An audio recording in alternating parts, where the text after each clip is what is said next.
Hey David, congratulations on your victory. Ryan O'Hara here with NewYorkFights.com. Obviously Canelo lost to Evil. His plan was to fight Gennady Golovkin and for the undisputed title.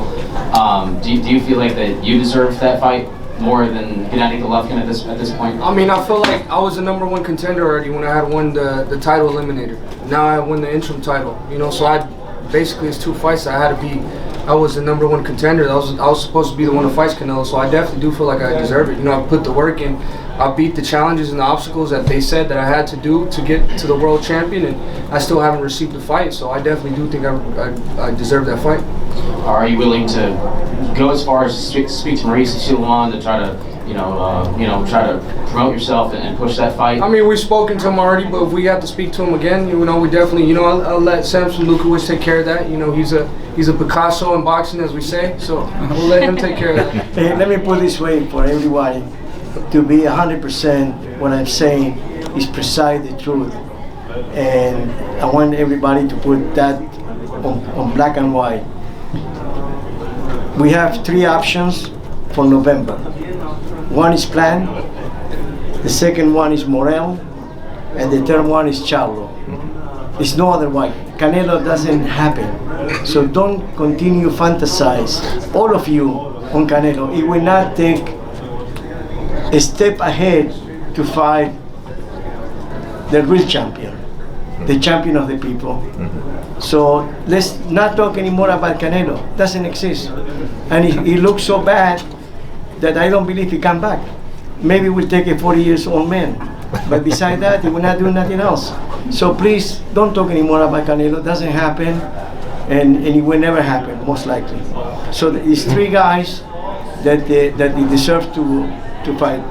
I imagine the plan is the best one because you have a personal bandera between for a long time. So if you really want the fight, you be ready for plan. For Morel, that he talk too much. Well, he's Cuban, he like to talk, and Charlo. Charlo deserves to make a decision that it be the hard one to make, but it's a real pay-per-view. So let's not talk anymore about Canelo, please. Thank you. David, this is Johnny from All Around Boxing. Again, a second show here in Arizona. Thank you for coming back. Not only showcasing your skills and showing love to Arizona fighters, but also inspiring a lot of kids here, seeing you, holding your son up in the ring. Now, Jose, you talked about a little bit about the pressure. What I want to know is how are you and David handling the pressure when you guys get here to the States? Because you were talking about, you're to Arizona, because you were talking about that when you fight here, you're a little nervous. Well, I'll put it to you this way: I haven't slept for 5 months. Because, to be honest, any little injury and everything, man.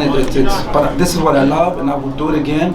It's super hard. People think it's super easy, but I'm super proud of what Jose Benavidez Jr. has done, David has done. Now we have Rayo Valenzuela, Diego Pacheco. Man, I'm in heaven. I think I'm also on a dream, that I don't want to wake up.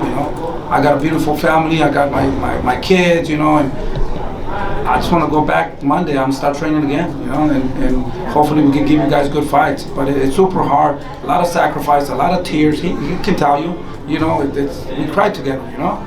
There's so many obstacles that we got to go through, and that's what makes him the Mexican monster, because of all these things that we go through. What doesn't kill you makes you stronger. I don't think there's any pressure at all. I came here, I knew what my job was. I don't let anything distract me. I look at the bigger picture. The 3rd title was the bigger picture, and I feel like for me it's just, like I said, it's a dream come true coming back and fighting for a title in my home city, Phoenix, Arizona. I grew up here, I used to be right here with these little kids. I used to be at the gym all day with my dad all day, and we struggled here too. So for me to come back to the city, knowing that other kids go through the same thing I went through when I was a little kid, because Phoenix, Arizona is not an easy place to come out from. But if I could show them that I did it, it really motivates me a lot that, they could probably go and get it for themselves.